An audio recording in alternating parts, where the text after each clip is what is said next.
نام ہے وہابی نام ہے بابی، میں ہوں مسلم علمی کی۔ مفتی طارق مسعود صاحب حفظہ اللہ تعالیٰ کے حوالے سے انہوں نے جو مس ہینڈلنگ کی تھی، اس کے بعد جب ان کا وضاحتی بیان آ گیا تو میرا خیال ہے کہ اس معاملے کو اب گھسیٹنے کی ضرورت نہیں ہے۔ یہ خام خواہ ایک مسلمان کو جان بوجھ کر گستاخی کی طرف دھکیلنے والی بات ہے، جب وہ اپنی اس بات کی وضاحت کر دے، اپنا رجوع ریکارڈ کروا دے۔ لیکن معذرت کے ساتھ یہ سارے رویے کہ معافی کے باوجود بھی، وضاحت کے باوجود بھی کسی کو معاف نہ کرنا، یہ تلخ رویے ہمارے انہی علماء کے ہی پیدا کرتا ہے۔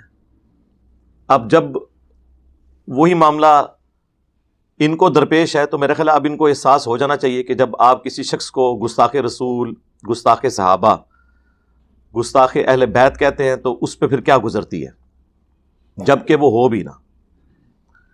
یہ لوگ تو اپنی چرب زبانی کی وجہ سے، اپنی لمبی زبانوں کی وجہ سے اپنی ذاتی رائے دیتے ہوئے اس رائے کو بعد میں بھوگ دیتے ہیں۔ یہ ذاتی رائے دی تھی نا مفتی صاحب نے، خام خواہ ضرورت کوئی نہیں تھی مولا علی رضی اللہ تعالیٰ عنہ علیہ السلام کا ذکر اس طریقے سے کرنے کی، لیکن چونکہ اب انہوں نے کلیریفیکیشن دے دی کہ میرے دل میں کوئی ایسی بات نہیں تھی، بس مجھ سے تھوڑا سا اس حوالے سے، بلکہ خیر یہ تو انہوں نے نہیں کہا، کاش یہ بھی ساتھ وہ کہتے۔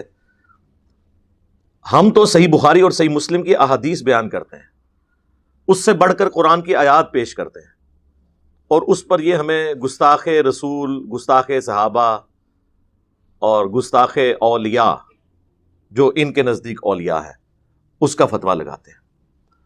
اب یہ گرمائش جب ان تک پہنچی ہے تو آپ دیکھیں کہ کتنی تکلیف ہو رہی ہے، اور وہابی اور دیوبندی اکٹھے ہو گئے ہیں، یعنی اہل حدیث اور دیوبندی، اور وہ اکٹھے ہو کر میرے اوپر الزام لگا رہے ہیں کہ اس نے ٹرینڈ چلایا ہے۔ بھائی کروڑوں کی تعداد میں تو دیوبندی ہیں سب کانٹیننٹ میں، ان سے تو ٹرینڈ نہیں چل سکا اور میں نے چلا لیا۔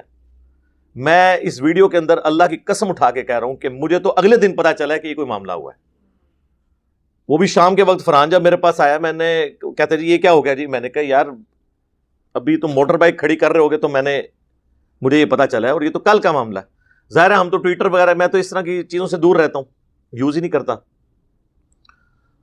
تو ویڈیو مجھے اس ویڈیو سے پتا چلا جس میں میرے اوپر الزام لگا ہوا تھا کہ میں نے یہ سب کچھ کروایا، تو مجھے پتا چلا کہ اچھا کیا ہو گیا۔ اصل میں ان کے اندر کا گند باہر نکل آتا ہے نا، یہ سب کچھ خود کر رہے ہوتے ہیں تو یہ سمجھتے ہیں کہ دوسرے بھی یہی حربے استعمال کرتے ہوں گے، تو اس لیے پھر ان کے لیے الزام لگانا آسان ہو جاتا ہے۔ خود یہ چندے کھاتے ہیں لوگوں کے، یہ سمجھتے ہیں کہ دوسرے لوگ بھی اسی طریقے سے لے کے کھاتے ہوں گے۔ تو میرا اس معاملے سے کوئی لینا دینا نہیں ہے، نہ مجھے کوئی اس معاملے کی کوئی خوشی ہے۔ میں نہیں سمجھتا کہ علمی اختلاف جو ہے وہ اس لیول تک جائے کہ آپ کسی کی زندگی ونریبل کر دیں۔ ظاہر ہے جب آپ گستاخی کا فتویٰ لگا دیں، کسی کے اوپر قادیانیت کا فتویٰ لگا دیں، تو انڈیا، پاکستان، بنگلہ دیش میں تو آپ نے اس کی زندگی سٹیک پہ لگا دی، سیدھی سی بات ہے، کیونکہ یہاں پر ان پڑھ لوگوں کی اکثریت ہے، تو وہ تو کسی کی توبہ قبول ہی نہیں کرتے، وہ تو اپنا فیصلہ خود سناتے ہیں، اپنی عدالت خود قائم کرتے ہیں، لاکھ کوئی جسٹیفیکیشن دیتا رہے وہ قبول نہیں کرتے۔ بہرحال چونکہ ہمارا پلیٹ فارم اس وقت الحمدللہ، یعنی اسلام ایز اے ریلیجن اس اعتبار سے سب سے بڑا پلیٹ فارم ہے، ہم اس پلیٹ فارم سے ریکویسٹ کریں گے سارے فرقوں کے مسلمانوں کو، بریلوی، دیوبندی، اہل حدیث، شیعہ، کہ مفتی صاحب کی وضاحت کے بعد اب کوئی ضرورت باقی نہیں رہتی ہے کہ اس معاملے کو اس طریقے سے اچھالا جائے یا ان کی زندگی میں مشکل کریٹ کی جائے۔ باقی یہ بات ضرور ہے، یہ مکافات عمل کا قانون ہے کہ جو گڑھا آپ کسی اور کے لیے کھود رہے ہوتے ہیں، آپ کو یہ پتہ نہیں ہوتا کہ کبھی آپ بھی اس میں آ کے گریں گے۔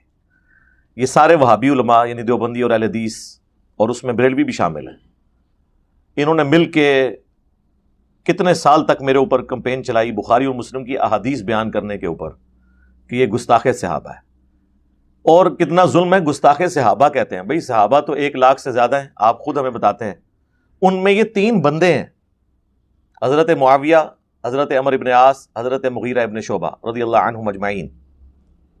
3 بندوں کو آپ نے صحابہ کہہ دیا۔ یہ تو اسی طریقے سے ہے کہ پاکستان میں اگر 3 بندے کوئی جرم کریں تو پوری پاکستانی قوم کو کہہ دیا جائے۔ ہاں، جو کام اکثریت قوم کر رہی ہو وہ تو آپ کہہ سکتے ہیں، اکثریت تو خلفائے راشدین کے ساتھ تھی اس زمانے میں بھی، آج بھی. تو یہ جملہ آپ چینج کریں، آپ کہا کریں گستاخ بنو امیہ. گستاخ صحابہ کہاں سے؟ صحابہ سے آپ کا کیا لینا دینا؟ صحابہ کے آپ لوگ قاتلین، صحابہ کے آپ لوگ گستاخ، آپ کے بزرگان دین ان لوگوں کی وکالت کرتے رہے کہ جنہوں نے اہل بیت کی توہین کی، اہل بیت کا قتل کیا. یہ کسی نبی کے ماننے والوں نے اس کے نبی کی اولاد کے ساتھ وہ کچھ نہیں کیا جو ہمارے نبی صلی اللہ علیہ وآلہ وسلم کے امتیوں نے اہل البیت کے ساتھ کیا. تو یہ کیوں کہتے ہیں آپ کے جی گستاخ صحابہ؟ آپ کہا کریں گستاخ بنو امیہ. 3 بندوں کا نام آپ نے صحابہ رکھ دیا ہوا ہے، اور باقی لوگوں کی رائے کو نہیں آپ دیکھ رہے. تو پھر یہ اس میں مفتی صاحب فرما رہے ہیں کہ جی میں تو اہل بیت سے محبت رکھتا ہوں. اہل بیت سے محبت صرف یہ نہیں ہے کہ ان کا نام احترام کے ساتھ دیا جائے. اہل بیت کے ساتھ محبت یہ ہے کہ اہل بیت کے دشمن، اہل بیت کے قاتلین، اہل بیت کی توہین کرنے والے لوگ، ان کی وکالت بھی مفتی صاحب آپ چھوڑ دیں، تب ہم مانیں گے کہ آپ اہل بیت کے ماننے والے ہیں. اور اس میں تو انہوں نے یہاں تک کہا کہ جی میرے نزدیک جو سیدنا علی رضی اللہ تعالیٰ عنہ علیہ السلام کی توہین کرے وہ مرتد ہے. تو سرکار پھر بتائیں آپ کو یہ مرتد کون ہے؟ ان مرتدین کا امام کون ہے اس امت کے اندر؟ ان گستاخان اہل بیت کا باپ کون ہے اس امت کے اندر؟ ان کے بارے میں تو آپ لوگ نہ صرف خاموش بلکہ الٹا ان کی وکالت کرتے ہیں. تو پھر یہ ہم آپ کو کیسے مان لیں کہ آپ محبین اہل بیت ہیں، جبکہ اللہ کے محبوب صلی اللہ علیہ وآلہ وسلم نے اسپیسیفکلی امت کو اپنی وفات سے 2 مہینہ پہلے نصیحت کی تھی اپنے اہل البیت کے بارے میں. غدیر خم کی حدیث جو سنی اور شیعہ کے ہاں کامن ہے، صحیح مسلم میں اوپر تلے 4 احادیث ہیں.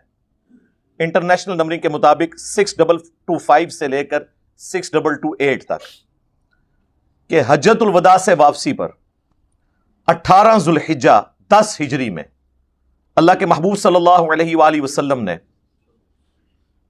اپنی وفات سے 2 مہینے پہلے خم نامی گاؤں میں پانی کے لیے پڑاؤ کیا. اونٹ کے پالان کا ممبر رکھا گیا. آپ صلی اللہ علیہ وآلہ وسلم نے مدینہ شریف واپس پہنچنے کا بھی انتظار نہیں کیا اور راستے میں وہ خطبہ دیا، اور آپ کے الفاظ ہی کنکلوڈنگ ہے، اے لوگو آگاہ ہو جاؤ، میں بھی ایک انسان ہوں، قریب ہے کہ اللہ کا قاصد یعنی موت کا فرشتہ میرے پاس آئے اور میں اس کی دعوت قبول کر لوں. میں اپنے بعد تم میں 2 بھاری چیزیں چھوڑ کر جا رہا ہوں. ان میں سے پہلی چیز اللہ کی کتاب ہے، اس میں ہدایت ہے، اس میں نور ہے. یہ اللہ کی رسی ہے، جو اسے پکڑے گا ہدایت پر ہوگا، جو چھوڑ دے گا گمراہ ہو جائے گا. اور زید بن ارقم کہتے ہیں کہ اللہ کے محبوب صلی اللہ علیہ وآلہ وسلم ہمیں ترغیب دلاتے رہے، اللہ کی کتاب، اللہ کی کتاب، اللہ کی کتاب. اور پھر فرمایا کہ دوسری بھاری چیز میرے اہل البیت ہیں، میں اپنے اہل البیت کے معاملے میں تمہیں اللہ کا خوف دلاتا ہوں. میں اپنے اہل البیت کے معاملے میں تمہیں اللہ کا خوف دلاتا ہوں. میں اپنے اہل البیت کے معاملے میں تمہیں اللہ کا خوف دلاتا ہوں. 3 دفعہ آپ صلی اللہ علیہ وآلہ وسلم نے یہ بات ارشاد فرمائی. لیکن امت نے بالکل اس کے الٹ کیا، نہ قرآن کو پکڑا اور نہ اہل البیت کو زندہ چھوڑا، بالکل الٹ چلے. نبی علیہ السلام کی اس نصیحت اور وصیت کا پاس نہیں رکھا. اور چونکہ آپ کو بتا دیا گیا تھا نا کہ یہی کچھ ہوگا، تو آپ نے بتا دیا کہ بھی جو بچنے والے ہیں وہ بچ جائیں، اور جو تلے ہوئے ہیں اپنی آخرت برباد کرنے پہ وہ بھی قیامت کے دن یہ گلہ نہ کریں کہ ہمیں پتہ نہیں تھا. اور یہ حدیث پھر آگے بھی چلتی ہے جامع ترمذی میں، مسند احمد کے اندر، سنن نسائی الکبریٰ کے اندر، کہ اللہ کے محبوب صلی اللہ علیہ وآلہ وسلم نے اسی موقع پر سیدنا علی کا ہاتھ یوں پکڑا اور صحابہ میں یوں بلند کر کے کہا، من کنت مولاہ فہذا علی مولاہ، جس کا مولا میں اس کا مولا علی. اور آپ نے وہ قرآن کی آیت تلاوت کی 6 نمبر سورۃ الاحزاب کی، النبی اولی بالمؤمنین من انفسہم وازواجہ امہاتہم، یہ نبی مومنین کی جانوں پر ان سے بڑھ کر حق رکھتے ہیں، اور نبی کی بیویاں امت کی مائیں ہیں. پھر آپ نے کہا کہ کیا تم میرا یہ حق ولایت اپنے اوپر تسلیم کرتے ہو کہ میں سب سے بڑھ کر تم پہ حق رکھنے والا ہوں، یعنی میں تمہارا آقا ہوں، تمہارا دلی محبوب ہوں. دونوں معنی درست ہیں. اس پہ آپ نے فرمایا کہ من کنت مولا ہوں فہذا علی مولا ہوں، جو مجھے اپنا جگری یار، اپنا آقا و مولا مانتا ہے، پھر وہ مولا علی کو بھی اپنا آقا اور مولا مانے۔ پھر آپ نے فرمایا اے اللہ اس سے محبت رکھ جو علی سے محبت رکھے، اس سے دشمنی رکھ جو علی سے دشمنی رکھے۔ سرکار اس سے بھی بڑھ کے صحیح مسلم کی وہ حدیث 240، علی سے محبت نہیں رکھے گا مگر مؤمن، علی سے بغض نہیں رکھے گا مگر منافق۔ نہ میں وہابی نہ میں بابی، میں ہوں مسلم علمی